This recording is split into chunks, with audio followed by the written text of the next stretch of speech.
this is the easiest public speaking I've ever had to do. This is like the best. So thanks for everybody showing up. This is an extra session on public safety and emergency management.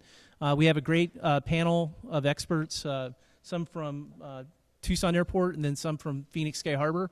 I'm going to go down, let them go down the line and introduce themselves, and then we'll get started. Mike. Hand it out to you.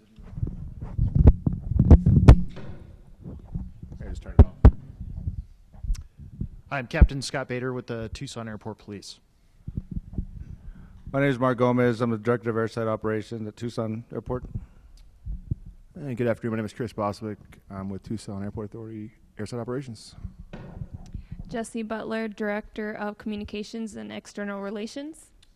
Yep, Paul Broomman, Special Projects Administrator for Security, and also the main liaison with TSA Regulatory for Phoenix Sky Harbor International. I'm Mike O'Shaughnessy from Phoenix. I am the Deputy Aviation Director for Operations. Good afternoon, Chris Roush, one of the airport duty managers, also doing emergency preparedness at Sky Harbor in Phoenix. Greg Roybal, Public Information Officer, Phoenix Sky Harbor. Great. My name's Tom Tucker. Again, I'm the Fire Chief at Tucson Airport Authority. The first part of this session, we're going to talk about Stop the Bleed. That's an initiative that we started in Tucson probably about 4 or 5 years ago now.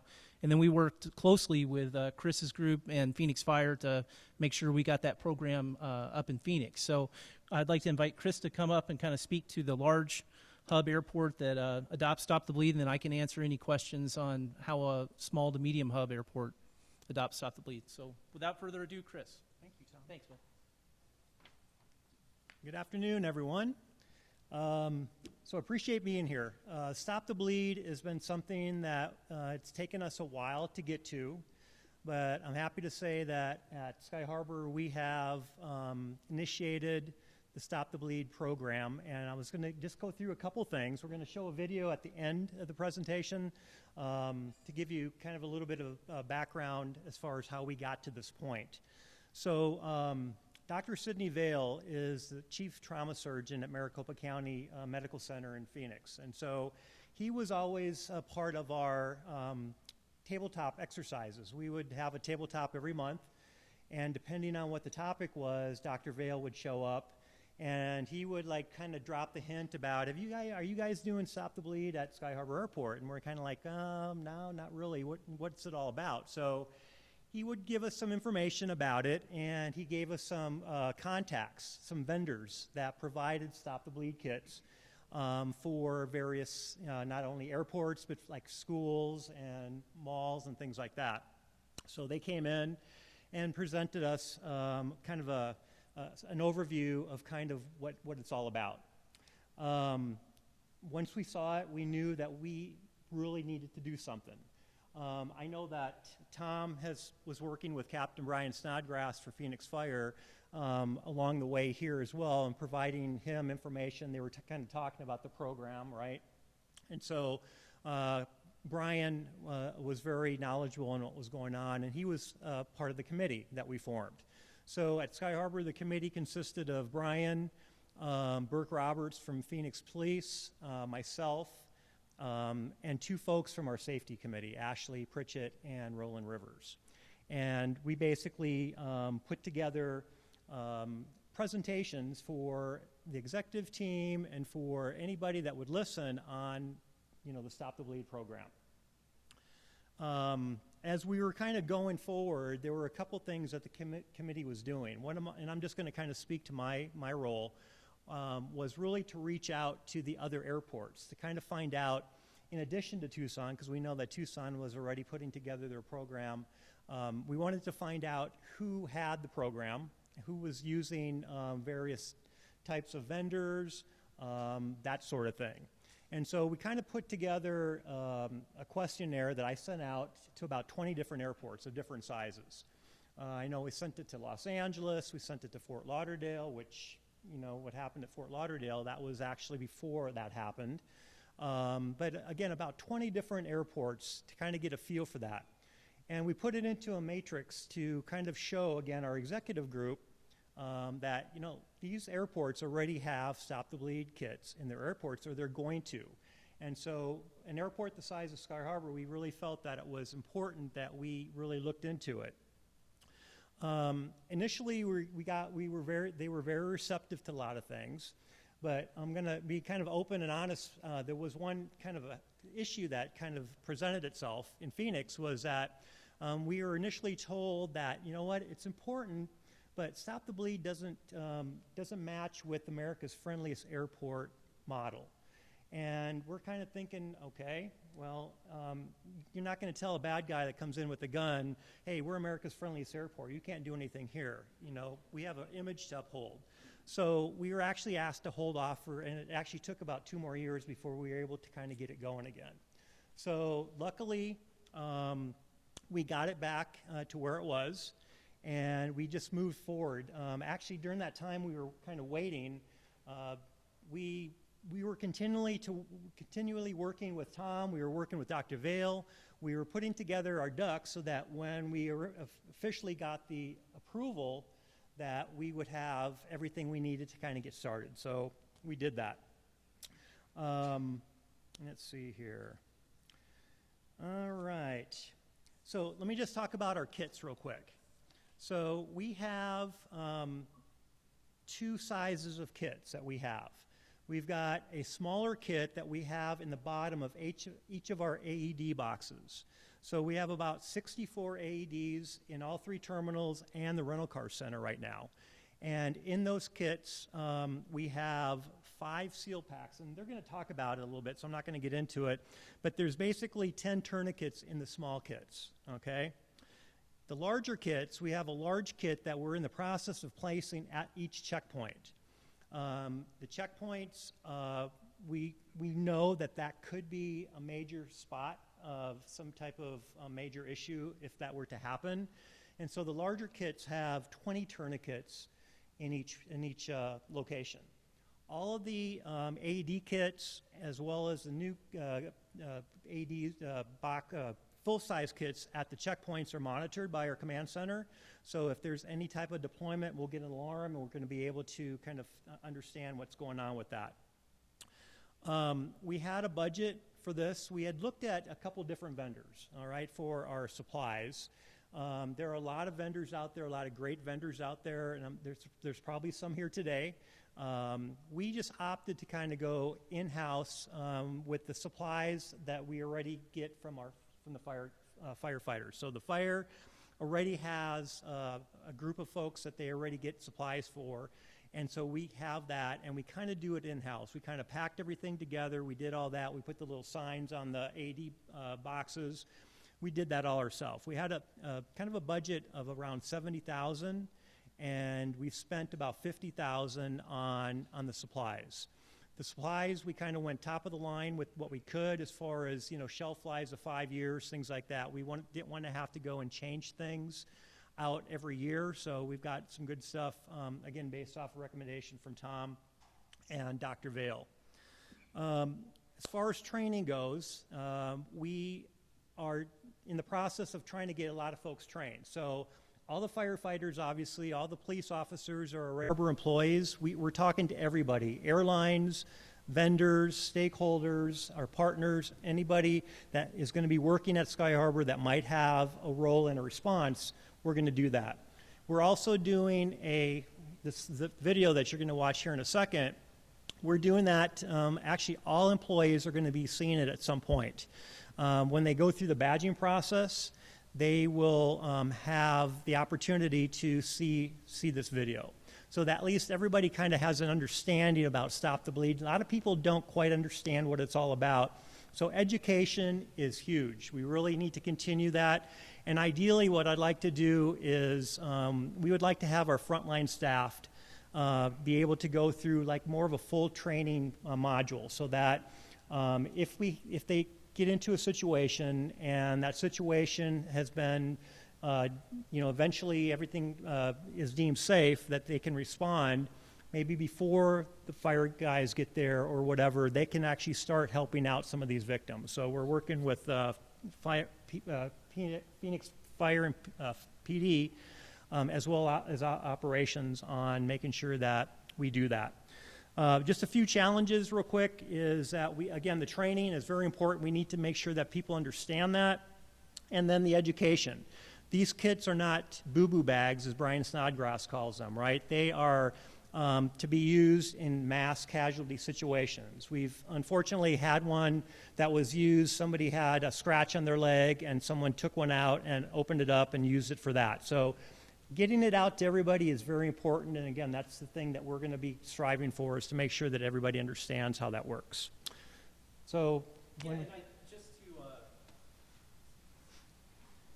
just to chime in on the marketing stuff, I think, we have a Southern Arizona Stop the Bleed coalition that's very similar to what they have in Phoenix. Our trauma doctor, Dr. Tang, is in charge of that. And what we've really stressed is that when you bring this to an organization, you don't necessarily always talk about active shooter. This Stop the Bleed is not about active shooter. Stop the Bleed is about preventable death from bleeding loss. And there are thousands more incidents in car accidents, manufacturing accidents, power tools, where these types of incidents cause death than active shooter. So if you're taking this back to your airport and you do want to market it, sometimes when you say active shooter, eyes glaze over and they're like, oh my goodness, I can't, what else can we talk about other than active shooter or active threat? This is essentially CPR for trauma. That's what it is. It's basic skills on how to save a life when you're bleeding.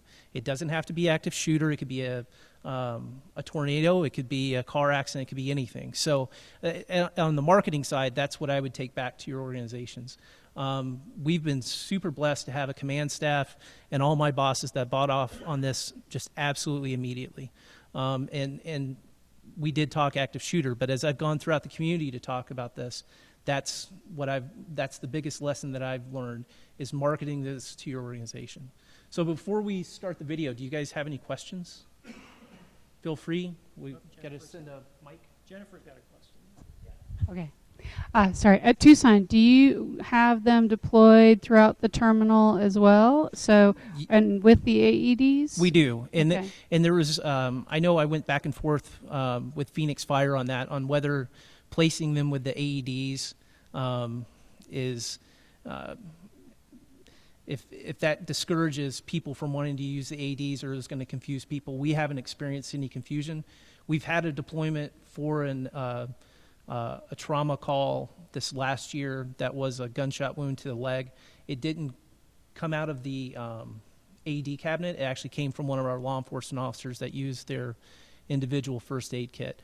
I think that having it in a central location with AEDs makes the most sense to me. That's kind of a controversial topic in my world. Some people believe there should be a standalone cabinet. I think one-stop shopping is the best way to go, because there's all types of protective equipment that you can use for either a CPR call or an active shooter call or a bleeding call.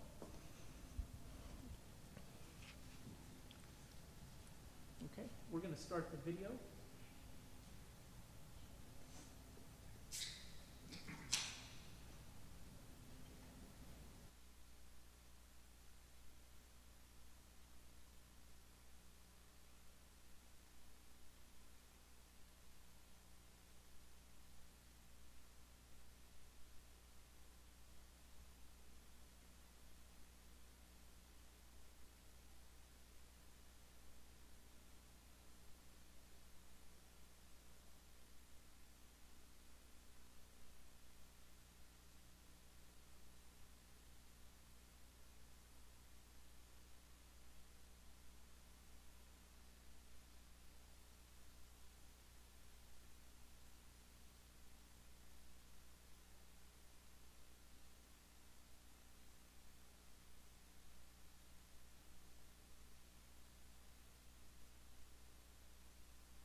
are in use all the time. They get deployed all the time in Tucson.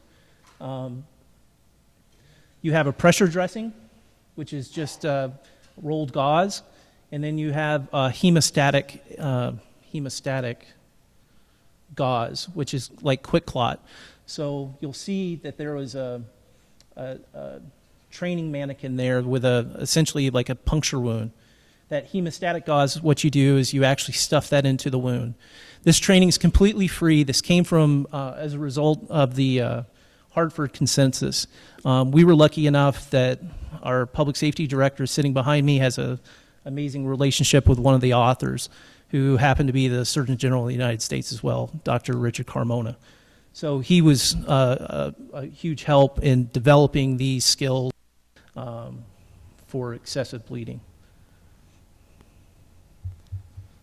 And I think our audio is done.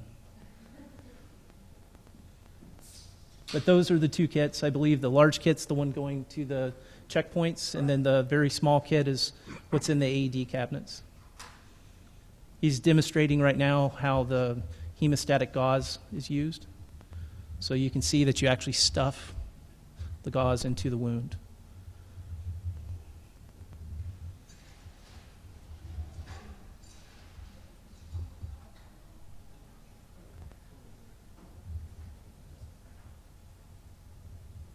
And it's not the end of the world if we can't watch the video. That's right. The end of the world for me. Oh, sorry.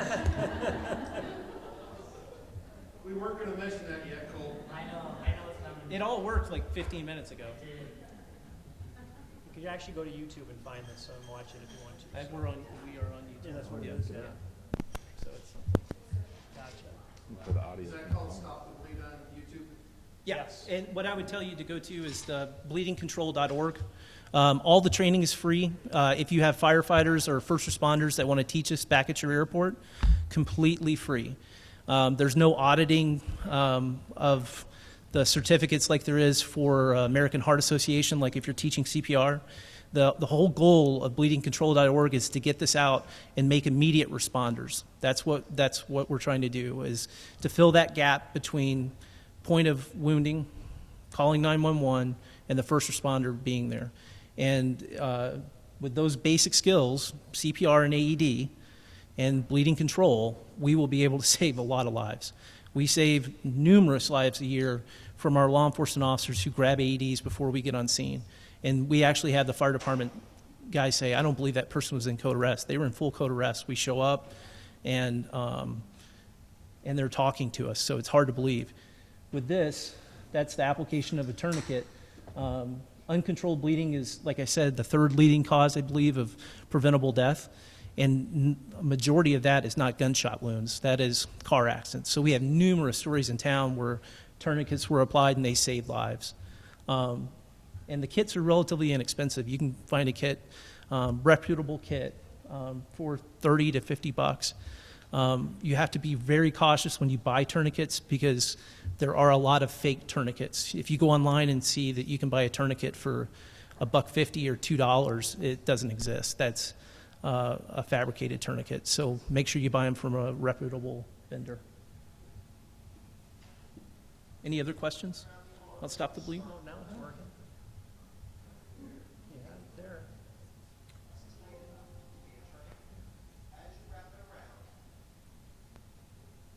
This is a small group, so you might be able to hear it. What if you put a mic up next to it, it might work. We'll go arcade. You know what we were doing was we got the technique contract. Tuck it under, and then it's secure. A complete kit for $30. Again, this will work on an arm or a leg, adults or children. The CAT T tourniquet really only works on large children and adults. And we do have infants here and small children, so this is why we have this tourniquet as well. So in summary, this equipment is for the civilian world. This is for the passerby who may need it in a life-threatening emergency. This is not for little bits of bleeding. This is for catastrophic, life-threatening bleeding. The first thing to always remember is hit the alert system or the medical alert system inside the airport and let people know what's going on. Number two is you've got to be safe before rendering any care to anybody. Number 3 is hold pressure when possible. That may deal with the bleeding. Number 4 is, if it's an extremity, you use a tourniquet for uncontrollable major bleeding. Or if it's not an extremity, we use the hemostatic agent, the quick clot gauze, to stop bleeding where you can't put a tourniquet. This is for our use, the civilian world, waiting for EMS. They'll take over once they can, but this is for us to deal with catastrophic bleeding or injuries. So, great illustration of the Stop the Bleed program. I would encourage everybody to adopt it at their own airport if they can. You'll be able to save lives. So with that, we were going to move to the next section, which kind of corresponds to marketing. We're finding in the fire service or in public safety in general that recruitment is a struggle. So Judy has a great video that, for me, kind of articulates what we want to do as we market positions at airports. So Judy, I'll get that loaded up for you, and we should be good.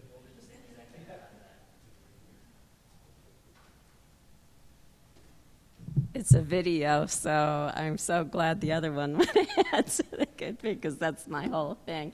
And just to give you a little background, I don't know how many of you are familiar with San Jose or used to be familiar with San Jose. We have 13 airlines. We're at 15 million annual passengers. We have over 50 nonstop routes, including 8 international destinations, which include Beijing, Tokyo, and London, along with several Mexico and Canadian flights. And so we do have wide-body aircraft that do come in and out on a daily basis. But I was going to say we had some intentional to do this video, but actually it was just we had a new public information representative that started, which was from another industry. As he was getting oriented to the airport, he thought, you know, this is really cool. We should really do a little video on it and get the story out to the public. So this particular public information representative actually wrote the storyline. He worked with the fire department, did all the filming himself, did all the editing, and it was basically his initial intention was to put it on social media just to give the firefighters some exposure and that we do have this function here at the airport. But now that we have launched it on the social media, we're getting comments all the way from, great, we're so proud of you guys. One of my husband is, not my husband, but the comment was, is one of the firefighters. But now it's taking a life of itself because it's, you know, social media, it spreads and it spreads. So it's not only us on the social media, it's on the fire department's social media at this time. And so there's been getting a lot of interest, and especially with the economy that has basically zero non-employment, and basically everybody is employed. And coming from the high-tech area, they all want to go into some type of high-tech. But there is a shortage. We've had shortage in the public safety of police officers, firefighters, and that whole realm. So this video is kind of taking a life of itself right now, and so we're anxious to see where it goes. So the original intent of it was just to tell the story of the firefighters, but now it's becoming more than that. So I'll go ahead and we can run the video. Station 20 online. Copy, alert 3. Alert 3, runway 3 between the runways at hotel. The moment that crash phone rings, the crew of Station 20, with the exception of one person, is all heading towards those rigs. You know, we've got less than 3 minutes to be there at any place on this airfield, and it's all critical. Those first few minutes will decide how the majority of this incident is going to play out. Ready? Ready to go. I've always wanted to be a firefighter. I've wanted to be a firefighter since I was a young kid. Firefighters to me were heroes. They were the ones that helped out people. They're the ones that risked their lives and did these amazing things. My name is Captain Christopher Salcido, San Jose Fire Department fire captain out here at San Jose Fire Station 20. ARF is Aircraft Rescue Firefighting. ARF is different from traditional firefighting in the type of incidents that we handle out here. San Jose firefighters handle structure fires, they handle vehicle fires. For ARF, it is strictly handling aircraft. The equipment that we have out here, the apparatus is considerably different than everything out there on the San Jose Fire Department's fleet. Behind you is an assortment of rigs that we have here specialized for the airport. So basically these are the turrets right here and up here. And basically these turrets can put out over 1,000 gallons of water per minute if we need to. The driver is much like a pilot. So one person can operate the rig. They have joysticks that are able to operate the nozzles and the booms. This controls the bottom turret, and this controls the upper turret. Most fire engines carry 500 gallons of water. We carry 3,000 gallons of water. The reason for that amount of water is because of the potential of a fire that would involve fuel. This airport is working 24/7. There is always something that's going on here at this airport. It's a medical call at 1655. It's at one of the gates, gate 22. This was, I believe, for a 29-year-old male with weakness was that initial call. So right now, Rescue 20 is en route. They're going, they're lighting up. 24/7, that's what this place is running all the time. Out of these 600 firefighters that are out there on the line, there's only 40 of us that have this type of training and these skills. So we are all very close. We definitely are family. We eat together, we watch TV together, we train together, we go through these incidents together. These incidents that, again, dramatically affect the passengers' lives, they also affect our lives as well. I love the San Jose Fire Department. I love being here. We're absolutely a family, and we take care of one another all the time.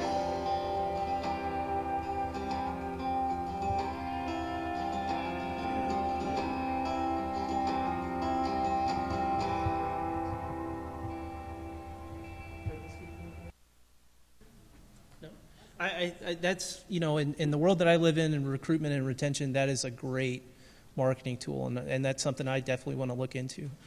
I'd like to thank our sponsor for this session, Marty Huffman, who's a former TA firefighter. I was hoping he could come up and say a few words about what's going on in the fire truck industry, especially when it comes to Rosenbauer.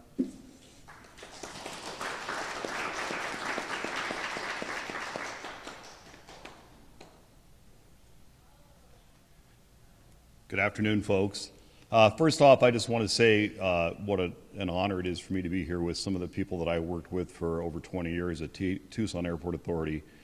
I couldn't have asked for a better career. It was a rare experience and a real privilege to have served our community here in Tucson. When I left TAA, I went to work for a company called Rosenbauer. We're the largest manufacturer of fire trucks in the world. We've been in business for over 150 years. And I got a chance to deliver the first Panther ever delivered in the United States, and that was delivered at Tucson International Airport back in 2001. That truck's now been retired and replaced with other trucks.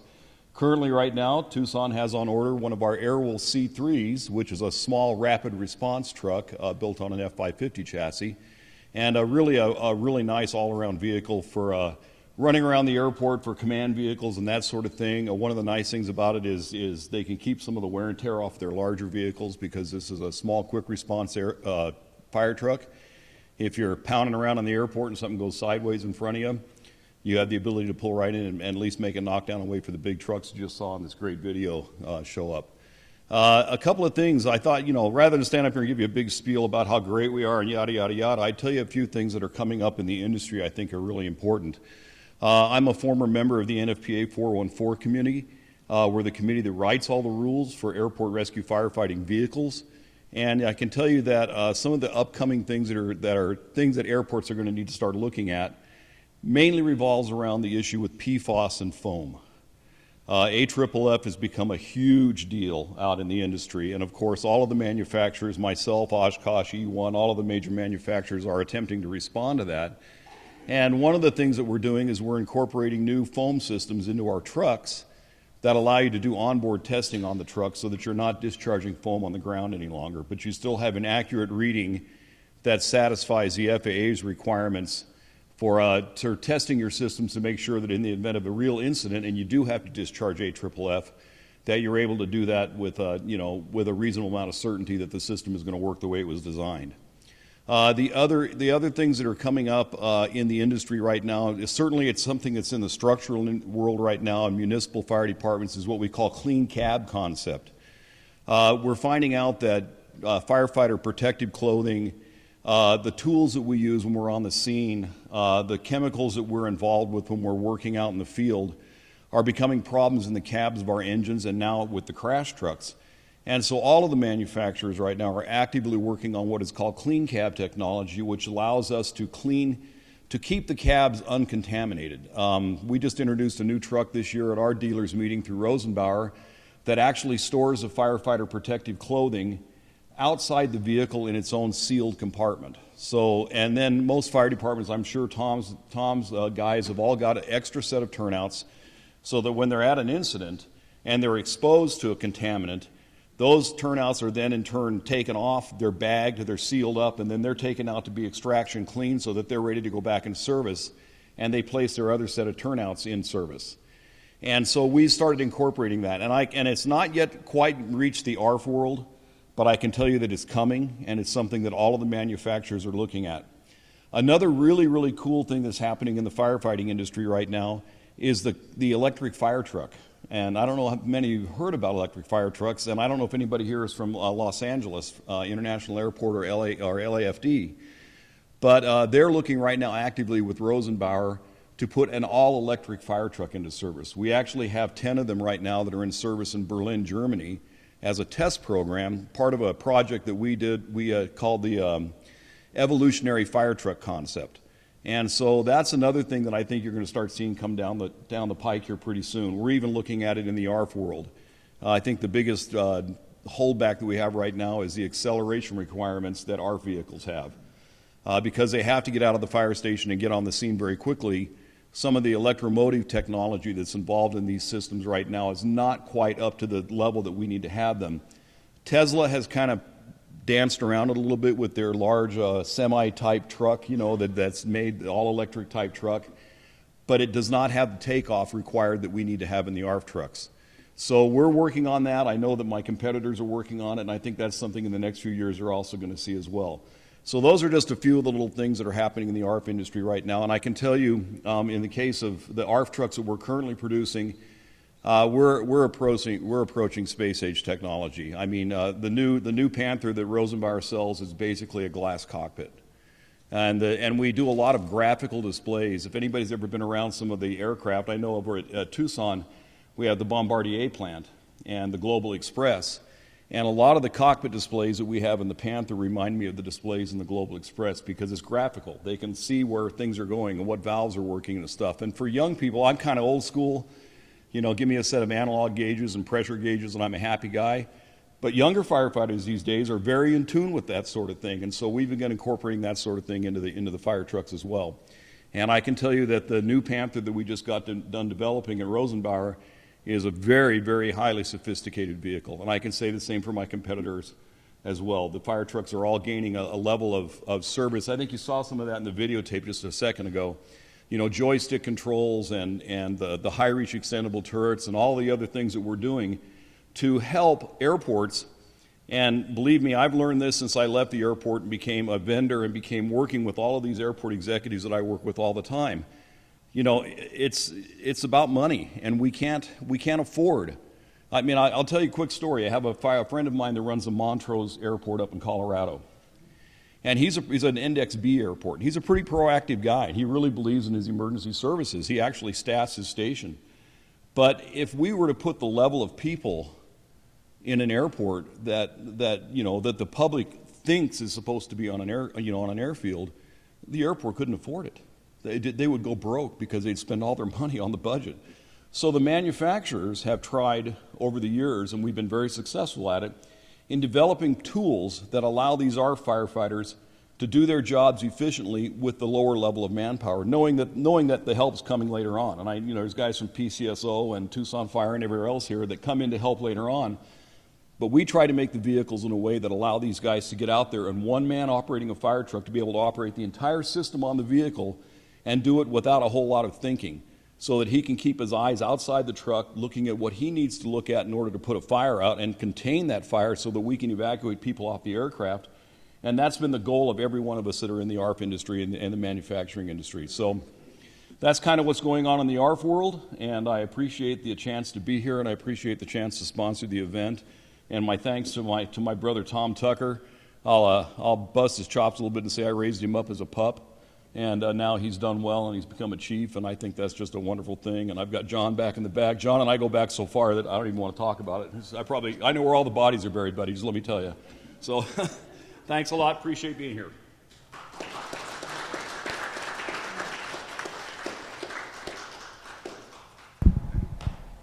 Okay, for this next section, we're going to involve all the panelists. So here's how it's going to work. We have a total of 5 topics up top. It's very similar to Jeopardy, so what I'd ask you to do is yell at me a topic and a number, and then we'll click on it, and then we'll start discussing it with a panel. We want this to be super interactive, so essentially you're going to get a list of incidents and things that we've had to deal with over the past year or so, and we'll talk about our lessons learned, and then if you've had the similar incident and you want to give us your lessons learned, that's what we'll discuss. So with that, who wants to be number 1? Celeste, give us a topic and a public relations for 100. All right, so managing social media. I know we have some folks from Sky Harbor that can speak to this, and then we have our marketing director, Jesse Butler, who's here as well, that can chime in on what the 2 airports are up to. So what were your lessons learned over the past year on managing social media? I think during emergencies is when you kind of learn the most. When we had our deadly accident in January of 2017, I think that hit home for everyone in our organization how useful social media is during an emergency. We were getting inundated with phone calls, not knowing what had happened, whether it was a helicopter, whether it was a truck, a fuel truck. No one really knew at that point what it was that had caused the flames. So I was just ignoring all of the media calls. I was trying to figure out, talking to Incident Command, going out on the scene, figuring out what the facts were before we had any message. And so during that time frame, people are wondering, was it a commercial flight? Is the airport open? Can I still make my flight? What's happening? And so those are really important moments to think about. And because we were so quick on our messaging, working with Incident Command, with our fire chief, with our police chief, we were able to get a message out within 30 minutes of the accident, and we stopped getting phone calls. And we had someone that evening call our senior director from CNN and say to him, if every airport or every entity during an emergency used their social media the way that we did, they wouldn't have any reason to call us. Because we gave them all the facts, we made sure that we answered what happened, what the occurrence was, and literally the phone calls stopped after that. So that's my big thing, is if you have a social media manager or whoever handles that, really make sure, if you can, advocate for them to have a great relationship with fire and police, because it makes a world of a difference when you're in that situation, having to put out those scary or sad details.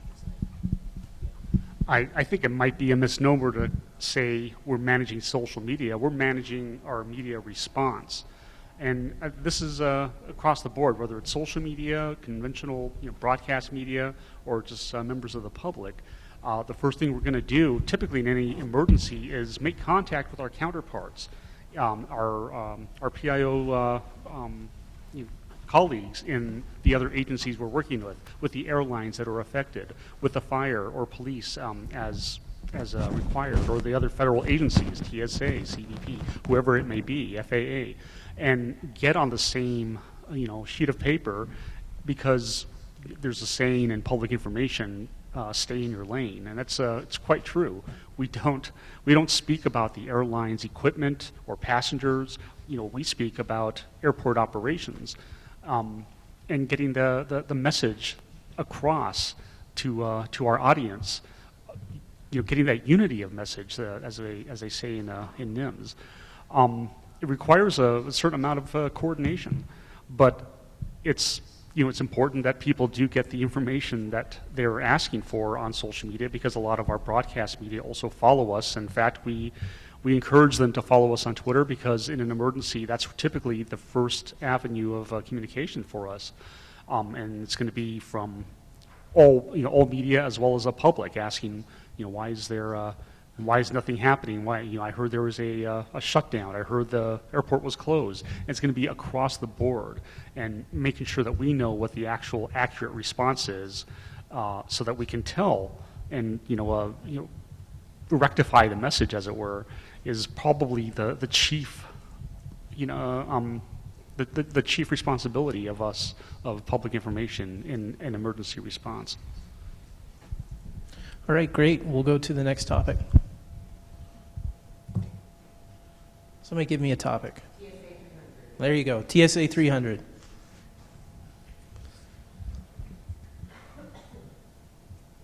Ooh, Phoenix.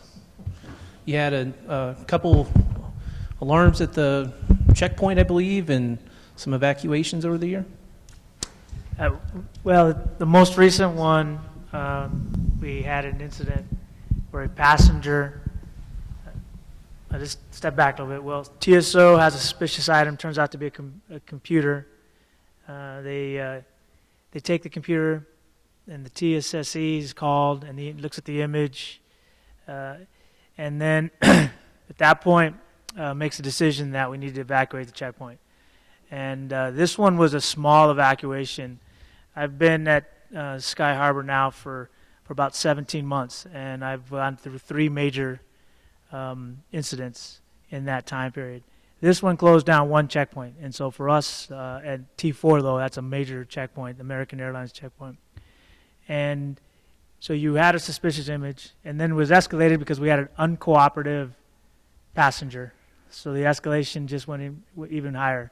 So the passenger did not want to cooperate with TSA or Phoenix PD and answer any questions. So then the escalation then came to Phoenix PD, so we had to wait for bomb squad to come on the scene. They did pull the image. They pulled the computer from the X-ray, and it happened to also hit in a very suspicious area. There was an anomaly in the battery, and which goes along with an existing threat stream that I can't really talk about here in public.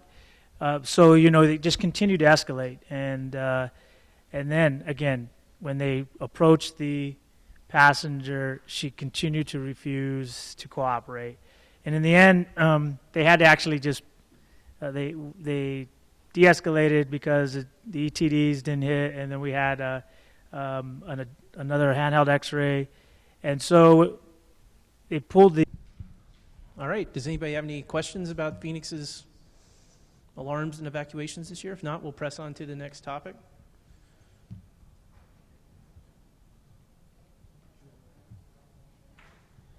I'll pick one. How about airside ops for 100? Just because I like our airside ops folks. Yeah, I know. Thanks, Tom. Appreciate that. So this is working with an engine test bed, and basically what that means is we have a Rolls-Royce 747 test bed at the airport that's been very interesting to work with, I think, this year. Chris and Mark can speak to that. It's been fun working with them. But as Tom mentioned, Rolls-Royce has a 747 they use to test some engines on it. So they're taking off a normal 7.4 engine, put a new engine on it, and they test it probably 3 to 5 times a week at times. Sometimes it's just ground tests, and sometimes they go flying, which is always fun. The issue that we run into is when that airplane takes off, the amount of FOD that it creates is pretty impressive.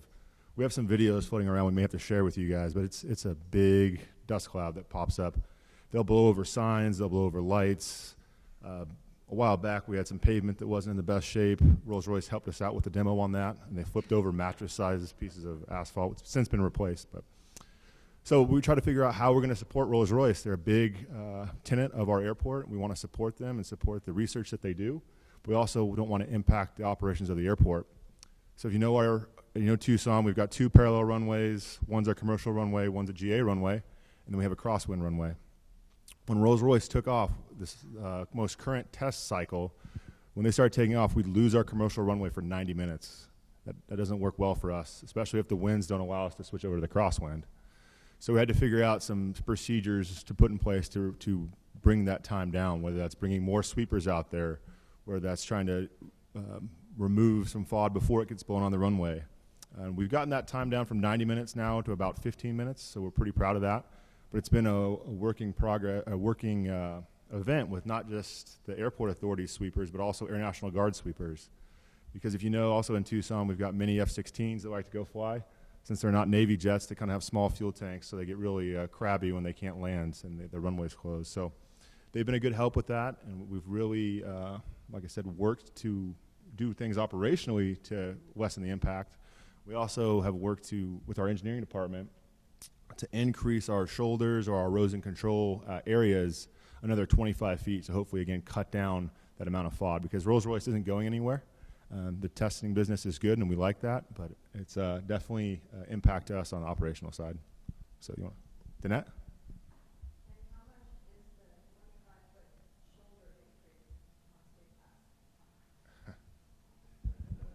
Yeah.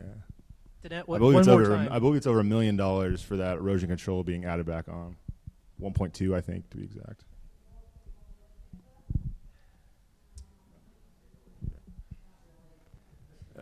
No. All right, let's go to the next topic. Oh, Mark. Sorry, shoot, I want to chime sorry. in something that we did learn. Rolls-Royce has been there for over 10 years with us. Never had so many issues as we started losing our shoulder, but the lessons learned that me and Chris and other people in the TA and operations is now when they take off, we found windows for them. It's very important. It stops we put the NOTAMs out, which gives them a window that Chris goes through. But we also, that helps us know when the National Guard is flying, so that does not interfere with their procedures. So we've learned that NOTAMs come out real fast, real easy.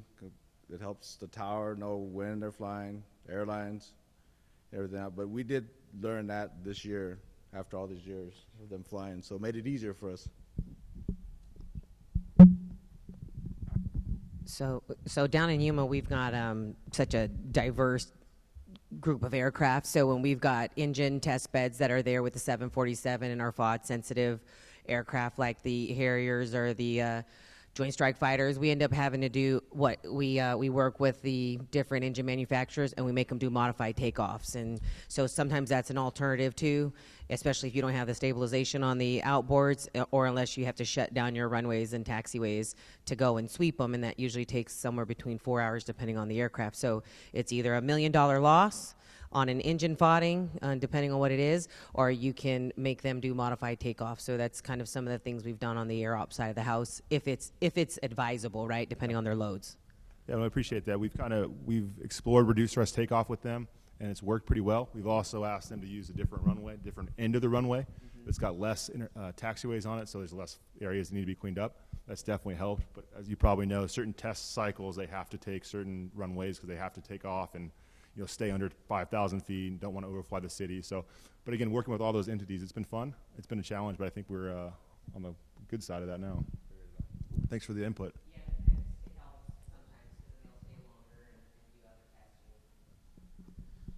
All right, let's move to the next topic. I'm not going to let everybody yell out. I'm just going to pick them from this point on. So let's we're going to do EOC, ICS, emergency management for, I don't know, let's say 300.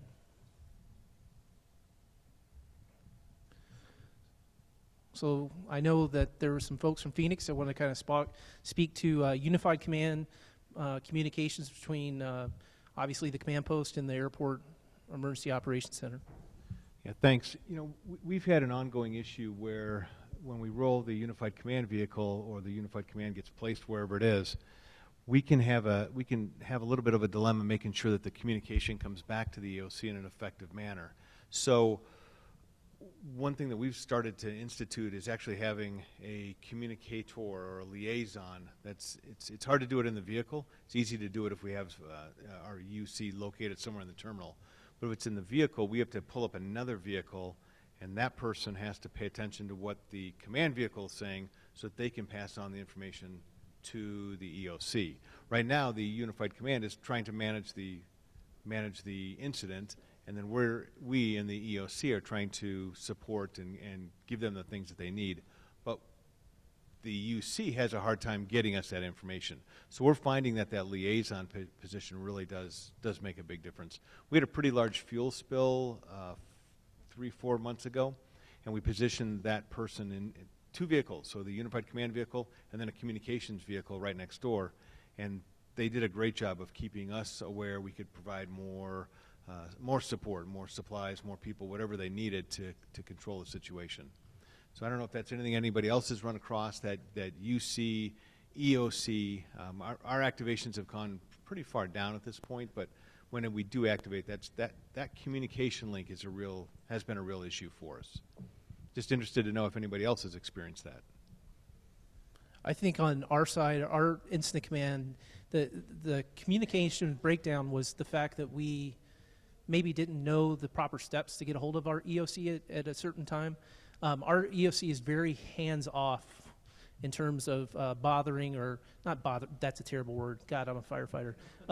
Calling on the radio to ask for updates. Right. They really passed that hurdle. So, it's really incumbent on your incident commanders, I think, to understand that the AOC is there and that you should use them as a resource. And I think it's, at least from my perspective, from my fire department, is more about education of my supervisors to understand that, hey, these folks are spooled up, they're there ready to help. You need to communicate with them. And that's what I've found. I agree with you. I think that the dilemma that we've had, though, is that the folks in the PD, fire, operations, whomever is in the Unified Command vehicle, that they get so wrapped up in the actual event, they don't want to be bothered. We used to have an issue where a lot of the executive team would try to call in directly to Unified Command. So we've broken that out by utilizing the airport duty manager and changing this liaison position. So we've been able to fix some of that, but it's sort of an ongoing communication issue it's a poor choice of words, but the heat of battle. As things are really happening, you don't want to bother UC, like you said. You don't want to call them. You want to leave them alone. Let them manage the incident, but you still need the information in the operations center. Yes, ma'am. So I've got, again, another unique situation. So our station is co-located with the Marine Corps, and then they typically hold the EOC there. And then what we do is we have an incident commander at the site, and then one that gets stationed inside of so one that's there at the incident, and then one inside where they're scribing, and then they can report back because we have our own setup at the airport. And then the city itself, we sit on another, we monitor another radio that's inside of our ops, so that if they get information, we can kind of just monitor that. But we literally place somebody in there so that they can be scribing and reporting back to us, that sit there, not necessarily over involved in it, but can sit by the scribers so they can get back to us, so that way we're tracking the whole time. And then their primary is the air station, so they got civilian and Marines that are at the site handling it, and then we have to go and man the gates on the exterior in order to let the city or the county firemen in, so that they can help too at the incident. And then our ambulance services, we have those at the air station, and then also on the civilian side that end up coming on. But the primary ends up being the Marine Corps, and then everybody else is kind of supplementing that. But we literally stick a person there, so they always understand that once the incident happens, we have an on-site incident commander. They report back directly to the airport, but they're tracking the whole time. And then all the scribers end up the scribe there. We make sure that they've got the notes and that we coincide with theirs, and at the end we provide that after action.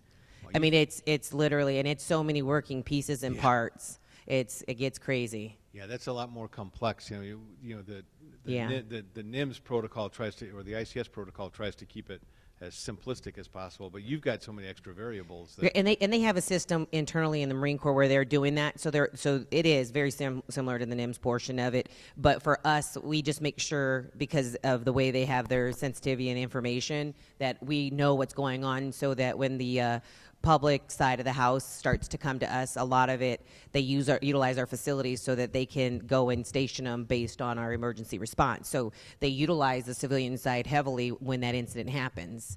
So, you know what I mean? So the co-location ends up being to the benefit, but we still have to make sure in the media side that we're reporting and that their PAO, that we're all doing the same things. Yeah, we have the same problem with our, not problem, but we have the same coordination issues, making sure that our PIO and fire or PD, that their PIO is also, that we're all communicating the same message. We're all putting out, or we appoint one person out of that group, right, Greg? Basically, they appoint one person to be the main point for the media. So, from a lessons learned standpoint at Tucson, everything we do is NIMS and ICS. We practice it every day, all the time. And even in preparation for hosting this conference, we're running ICS. Only instead of calling it incident command, we're calling it event command. And that's how we roll with everything at the airport, so that the people who aren't typically engaged in the day-to-day operation become more and more comfortable with the roles that they play, so that when the real issues happen, they're not scared. And it's really a good way to acclimate everybody, and it's been working well for all of us. We also require that everyone that works at the authority have 100, 200, 7 and 8, and then certain people within operations, public safety have even more, like the 300 and 400s, and that way we've got the highest level skill. Of course, fire and police have like multiple numbers even beyond that, but that way we're all talking the same language. We do frequent refreshers, everything. No one is exempt from it, and it's really helping. It's taken us about 5 years to get there, huh, John? Just to that point, now that I think about it, we've had quite a few EOC activations in this new EOC over the past couple of years. As an incident commander, the biggest benefit that I've seen in our EOC is that I have someone in the EOC that speaks my language. And we have airport security director, Kevin Haywood, who's sitting up front, and then John Ivanoff, who's actually my boss, who's the director of public safety. So they actually, we share comms. We share radios. So he can switch to my channel if it's a fire-driven event, and he is in the EOC updating those EOC members as the incident is occurring. So it's kind of almost a reverse side of what you guys are doing versus sending a liaison officer out to the scene. At the Unified Command Post, we have that individual sitting in the EOC monitoring, and they're sharp enough to speak our language that they know when they can chime in, and I react better to that for whatever reason. absolutely, and we have those same positions in the EOC. Just that breakdown, though, is that information coming out of, because they're monitoring the frequencies, but everything doesn't happen on the frequency either. They're having those internal conversations. So if they hear word that we're going to need 3 or 4 buses at Terminal 4, that they're talking about, well, if the EOC can hear, if we hear about that, we can preempt that. We can start that process rolling and give us a little bit of a heads up or a head start to prepare for that when we know it's coming. If it's not on the frequency, then we're not going to pick it up. But if we have that liaison there, they can pass it on and say, "Hey, Paul, there's going to be a need. There might be a need for 3 or 4 buses. We're going to know in the next 10 minutes." Then Paul can immediately start working with our GT folks to get those buses ready to go. I wanted to add one more thing with regard to senior leadership or executive leadership who really have a need to get information, who may interfere with EOC or incident command. Of course, our executive leadership, they need to know because they might have to call the mayor or a county or the governor or whoever. We have created a liaison position so that whoever our EOC manager is, we have someone who's constantly feeding information to the executive team so that they aren't calling in inopportune times, and they're getting enough information where they can then pass it on to other people. And it's been really helpful because it eliminates the unnecessary calls into our comm center or to our EOC. And usually if they can't get through, then it's calling everybody. It's really stopped all of that. Agreed. We have a similar thing when we started the airport duty manager program about 1.5 years ago. The role of the airport duty manager initially is aviation command in the EOC until they get relieved usually by a deputy. And then the deputy takes over as the AVCOM, and then really the airport duty manager, their role, even during just day-to-day operations, is to keep the exec team up to date. So we've done the same and just really cut down on those phone calls and not put them in a position where they're wherever they are wondering what the heck's happening. Well, and just to kind of cap this out, those communication lines are all about relationships, and they have to start as early as possible. Your firefighters and your cops need to understand the business continuity side of an airport. If they don't, they won't start thinking strategically that way. And building that relationship is key, and that can be hard with firefighters. I don't know, I can't speak to cops, but I know it can be very hard for firefighters. We want to put the water on the fire and then leave. We don't think about the implications to the aviation side of the business. So we've done a good job at our department to think that way. But that would be my key takeaway, is those relationships and building them as strong and as soon as possible. So we'll go to the next topic. Okay, I heard public safety for 500. Yeah, let's hit the big ones.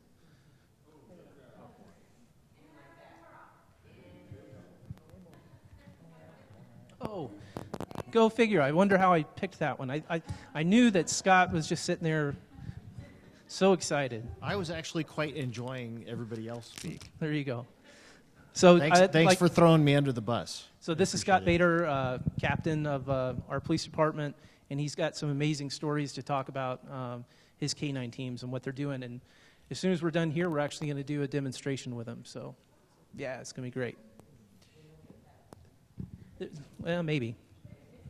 I'll let Scott decide. Yeah, both the K-9s are here. So, yeah, like Tom said, once we're done with the session, they're going to run a demo for us. Both our teams right now, they participate with a regional bomb squad with the Pima County Sheriff's Department. They are a huge resource for us, and will drop everything that they're doing to come and help us out. That's part of, I'm kind of getting off topic here, but that's part of something that Tom and I have worked very, very diligently on, is forging those relationships with our mutual aid partners and establishing it well in advance, so when we do have those large-scale events, it makes it much more easy to pick up the phone and call somebody and say, hey, we need help. And it's the same thing for us with the K-9s. Both our handlers right now are a huge resource and asset to the regional bomb squad. They've gone out dozens of times to help the Sheriff's Department, to help the City of Tucson Police. Our two dogs are very well known through the community as far as locating firearms. One of our handlers out there, Handler Thompson, was at a event at one of the local sports stadiums and was just merely walking his dog around, and his dog alerted on a vehicle. And long story short, they opened up the vehicle and they found a handgun inside a bag in the vehicle. They've been involved in a couple of shootings that occurred with other agencies, and the suspects had discarded the weapon, and our officers were called and came out, and they actually located the weapon. Again, a little bit further north in town, up in Oro Valley, they had an officer-involved shooting and were attempting to locate casings from one of the officers' weapons. Called us out again. We came out. We helped them find those casings to help them in their investigation. All I can say on that is that those K-9s are just an invaluable tool for us in the law enforcement arena. All right, great. Let's go to the next one. I know. Unfortunately, we're not going to get through all these, so let's just hit the 500 here. TSA for 500. There you go. So I'll kind of let Scott speak to this, and maybe John John snuck out. So. No, every time that we're getting close to these, I see him. He gets a mysterious phone call for some reason. So what are some of the lessons learned or the potential ramifications of that pepper spray discharge that you had at a checkpoint, Scott? Lessons learned. Or Kevin? Yeah, Kevin may want to chime in at some point or not. Okay, thanks, Kevin. Appreciate it. I think probably the biggest lesson learned is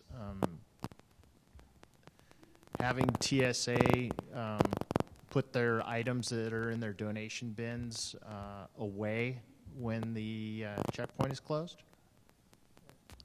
Very important. What's that, Chris? Can you brief? So, long story short, we had a member of custodial staff that was cleaning the checkpoint, located an item inside one of the donation bins or one of the bins that TSA uses to throw confiscated items in. Realized that there was something in there that was wrapped up inside of several latex gloves, opened it up, realized it was pepper spray, and then decided to discharge it in the checkpoint area.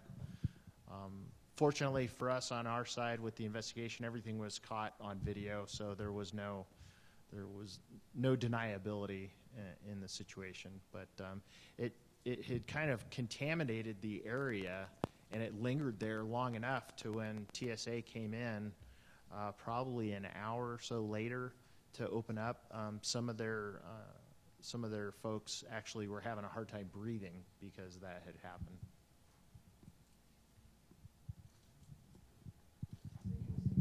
So the lesson learned for us and for TSA is when we did a better job of educating our employees that they don't get to touch and take things that are in bins that don't belong to them. But moreover, that TSA needed to do a better job of making sure that their confiscated items were put away or out of the way of anyone, whether it be a passenger or another TSA agent. And it really did open their eyes to a fundamental problem, because leaving that out in the checkpoint isn't a good idea when they're not there. And so they learned some lessons too. So now every evening, when they get ready to close, they take those items and secure them in a And we did locked follow office. our normal process after investigation. There was some disciplinary action taken and a lot of good lesson learned and future training. Well, the reason we picked this one is, we really lucked out. There wasn't any injury, there wasn't a mass exodus, but just a simple can of pepper spray could shut down a concourse or shut down an airport for that matter.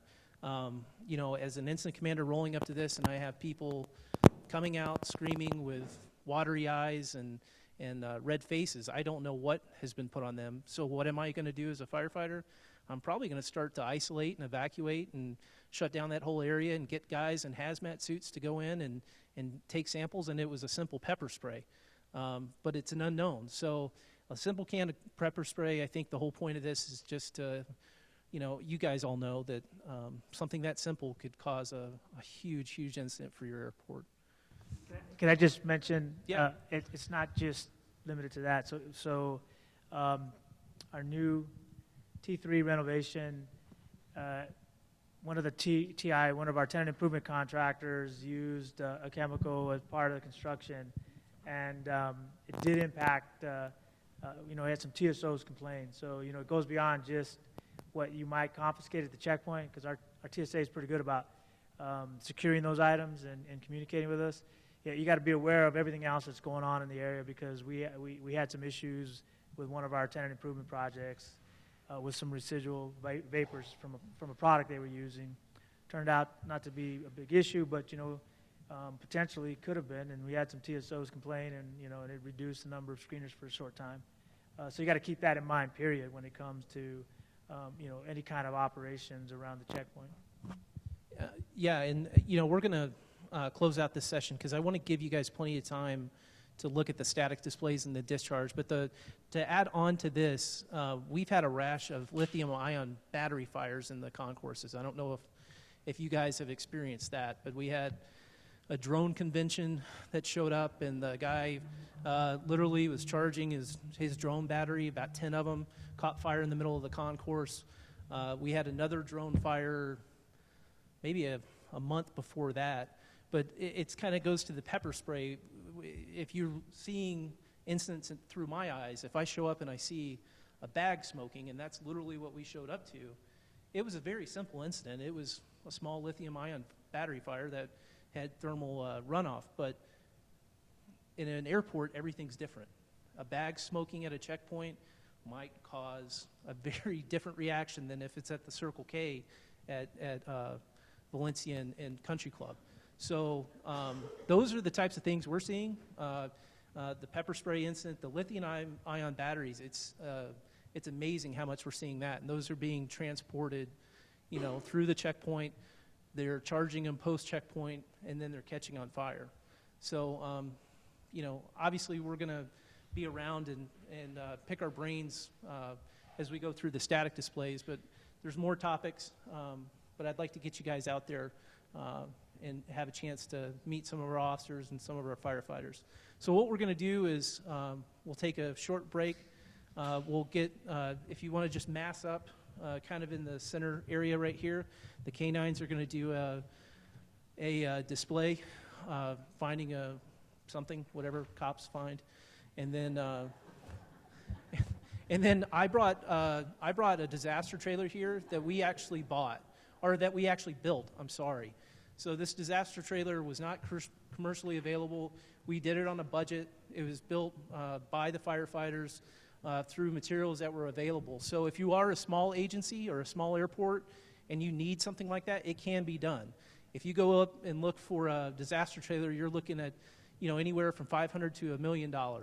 I can guarantee you we didn't spend that much money, but we have an amazing trailer, and the guy that designed it is out there. So if you want to pick his brain, feel free as well. So let's take a 5-minute break and then muster up out here, and we'll let the cops do their thing.